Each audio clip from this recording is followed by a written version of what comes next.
During our fieldwork, we discovered charcoal in the Arroyo Water Gap, snail shells at the highest shoreline of Lake Cole, tephra in the old lake bed, and dug test pits into three shorelines of Lake Cole to retrieve samples for luminescence dating. We submitted these samples to three different laboratories and many months later have finally received the results, which are shown here on an aerial photo of Cole Valley. The oldest age is of the snail shell obtained from the high shoreline of Lake Cole.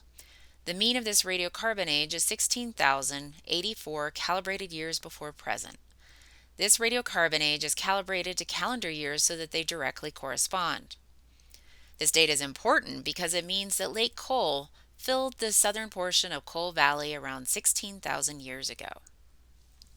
The next oldest ages come from charcoal and dark, organic-rich sediments laid down in marshy conditions exposed in the cut bank of an arroyo and water gap. These two mean radiocarbon ages are 10,053 calibrated years before present and 12,838 calibrated years before present. These ages tell us that conditions were wetter than they are today between approximately 10,000 and 13,000 years ago. The next oldest age control we have is the tephra we discovered on top of the old lake bed that was geochemically identified to the Mount Mazama eruption 7,600 years ago. This age tells us that the lake bed was dry and only seasonally inundated like playas are in the area today by that time.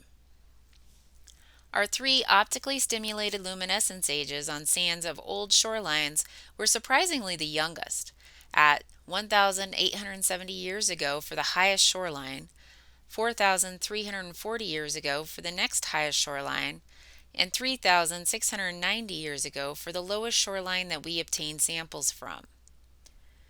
These ages do not make sense given that we have a shell age from the high shoreline of approximately 16,000 years ago that corresponds well with other lake high stands in the region. Also, the highest shoreline should be the oldest, not the youngest. As such, we know that the sand we use for luminescence aging must be younger than the shoreline pebbles and gravels that it was within. These very fine sand grains must have worked their way down through air pockets or pore space of the bedded shoreline gravels, introducing younger sand into older gravels.